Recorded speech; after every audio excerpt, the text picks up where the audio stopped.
जहाँ तक पिछले एपिसोड में हम लोगों ने कामुरासाकी को देखा, तो उसका कहानी इस एपिसोड में देखेंगे। चलिए एपिसोड की शुरुआत करते हैं बिना किसी देरी के।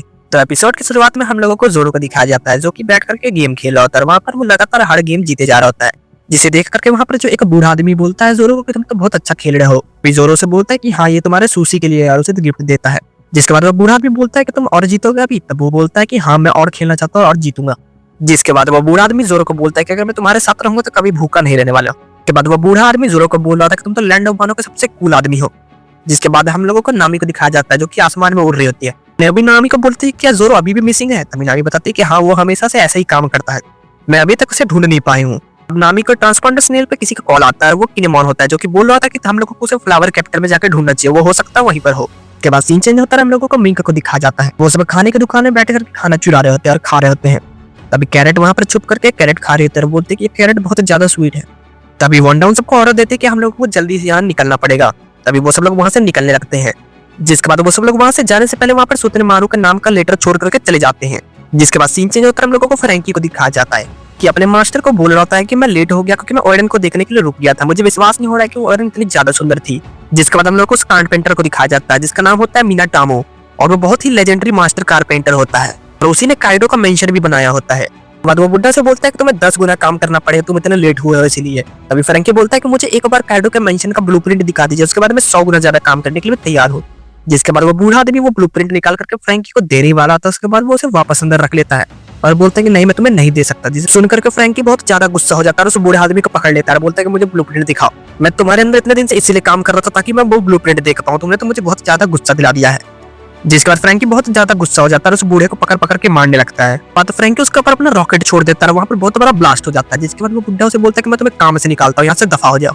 जिसके बाद फ्रैंकी बोलता है वैसे भी अब मैं तुम्हारे अंदर काम नहीं करना चाहता, और वहां से जाने लगता है। अब हम लोगों को फ्रैंकी को दिखाया जाता है, जो कि हर जगह जा जाकर के पूछ रहा होता है कि वो ब्लूप्रिंट किसी के पास है क्या। तभी वो दुकानदार सब बोल रहे होते हैं कि हमें तो लगता है वो लेजेंडरी कारपेंटर के पास होगा। के बाद वो बताता है कि उसका नाम कुमागोरो है, तुम उसके पास जाकर के ढूंढ सकते हो। जिसके बाद फ्रैंकी उसके पास जाता है और उससे पूछता है कि तुम्हारे पास ब्लूप्रिंट है। जिसके बाद बोलता है कि नहीं ये तो मैंने किसी को रेंट पे दे दिया था, कोबोई सान को। जिसके बाद वो कोबोई सान के पास जाता है ब्लूप्रिंट का पूछने के लिए। जिसके बाद वो बूढ़ा बोलता है कि वो बहुत ज्यादा अच्छा था, तो इसलिए मैंने अपने फेवरेट गेइसा को उसे दे दिया। वो गेइसा के पास जाता है तो वो बोलता है कि वो मेरे बेटी के पास है, किसेबा के पास, वो उसके पास जाता है। जिसके बाद वो बोलते है कि मुझे नहीं पता कि मुझे क्या करना था उसका, इसलिए मैं उसे दे दिया टोकिरजो सना को। टोकिरजो सना के पास जाता है। जिसके बाद वो बोलता है कि मैंने उसे रोकीजो को दे दिया।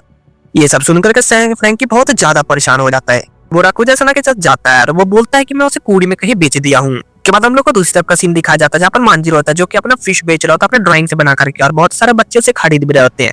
तभी फ्रैंकी उसके पास जाकर के बोलता है कि मैं बहुत बड़े मुसीबत में फंस गया, मुझे ब्लूप्रिंट मिल ही नहीं रहा है।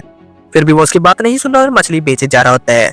जिसके बाद सीन चेंज होता है, हम लोगों को दिखाया जाता है किनेमॉन को, जो कि डॉग स्टॉर्म के साथ बैठा हुआ था, और वो दोनों बात कर रहे थे कि कितने स्वॉर्ड है हमारे पास। तो बाद हमारे को दिखाया जाता है कि किनेमॉन फ्रैंकी से बात कर रहा होता है।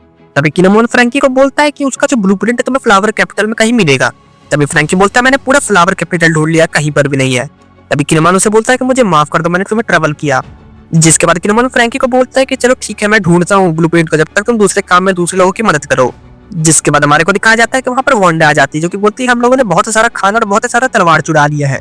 जिसके बाद डॉग स्टॉर्म बोलता है कि तुम लोगों ने बहुत अच्छा काम किया है, क्या तुम लोगों ने वहां पर नोट लिखकर?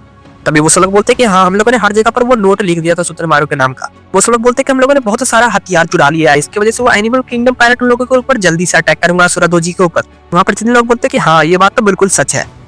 तभी किनेमॉन बोलता है कि अगर वो हमारे साथ ज्वाइन नहीं होना चाहता तो हम लोग एनिमल किंगडम पायरेट्स उन लोगों के ऊपर अटैक करवाएंगे। के बाद वो ऑटोमेटिक उन लोगों से लड़ाई करेगा और हम लोग बीच में फायदा उठा लेंगे। किनेमॉन बोलता है कि हम लोगों में से सबसे ज्यादा उसी ने सहा है, वो यहाँ पर 2 डेकेड रह करके बहुत मुश्किल झेला है, मुझे विश्वास नहीं हो रहा कि मैं उसके साथ ऐसे धोखा कर रहा हूँ, लेकिन हम लोगों को अपने मास्टर का सपना पूरा करने के लिए ये सब करना पड़ेगा।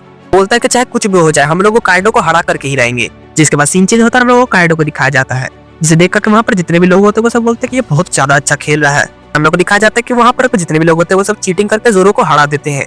तभी जोरो बोलता है कि मैं एक और मैच खेलना चाहता हूँ। जिसके बाद वो खेलता है, अभी तक जितने पैसे जीते होते हैं वो सब एक ही बार में लगा देता है और वो हार जाता है जोरो, क्योंकि उस लोगों ने चीटिंग किया होता है और ये सब जोरो देख लेता है। जिसके बाद जोरो गुस्से में आकर के अपना तलवार निकाल करके वहाँ नीचे जमीन काट देता है, जिसके अंदर एक आदमी छुप करके बैठा होता है जो कि चीटिंग कर रहा होता है।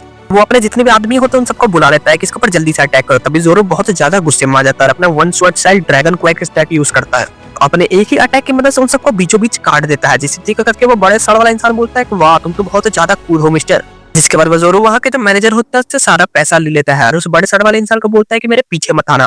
जिसके बाद जोरो वहाँ से चला जाता है और वो आदमी इसका पीछा करते करते वहाँ पर जा रहा होता है। तो बाद वो आदमी बोलता है कि मेरा नाम है टोना ईश्वर, तुम्हारा नाम क्या है? तो वो आदमी बोलता है कि तुम बहुत ज्यादा अच्छा इंसान हो, अगर मैं तुम्हारे साथ रहूंगा तो वो सब लोग मुझे कुछ नहीं कर पाएंगे और तुम बहुत ज्यादा ही काइंड हो। वो बोलता है कि सभी लोग मुझे यीशु बुलाते हैं, तुमसे मिल करके बहुत अच्छा लगा जोरो। तो बाद वो बताता है कि मेरी एक बेटी भी है और जिसने आप लोगों के ऊपर अटैक किया था उसका नाम किशोर फैमिली है और वो मेरे ही टाउन से है।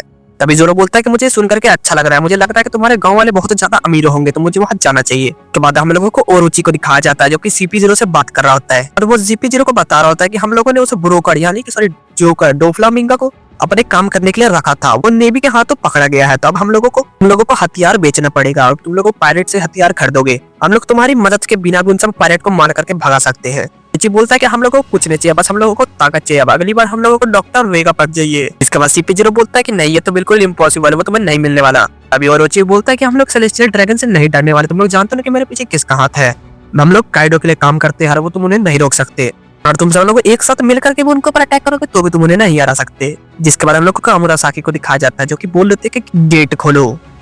जिसके बाद सीन चेंज होता है, हम लोग को मोमोनोसुके को दिखाया जाता है। छोटा पूछती है कि क्या तुम्हारी सही में एक छोटी बहन है? तभी बोलता है कि हाँ वो सच में मेरी छोटी बहन है और हो सकता है वो अभी तक जिंदा भी हो। तभी मोमोनोसुके बोलता है कि तुम्हें पता है तुम किससे बात कर रही हो जो तुम इतने गुस्से में बात कर रही हो? तो मोमोनोसुके बोलता है कि अगर वो जिंदा होगी तो वो अभी तक 26 साल की हो चुकी होगी और अगर ओरोची को पता चलेगा कि वो मेरी बहन है तो उसे जरूर मारने के लिए जाएगा। एक बार मोमोनोसुके बोलता है कि बहुत सारे लोगों ने मेरी माँ को मरते हुए देखा है लेकिन किसी ने भी मेरी बहन को मरते हुए नहीं देखा है। जिसके बाद हम लोग को दिखाया जाता है Kozuki Momonosuke son of the late daimyo of Kuri. और इसी पॉइंट के साथ ही एपिसोड यहीं पर खत्म हो जाता है। मिलता है अगले एपिसोड में, तब तक के लिए वीडियो लाइक करके चैनल को सब्सक्राइब करके कमेंट में जरूर बताना गाइस।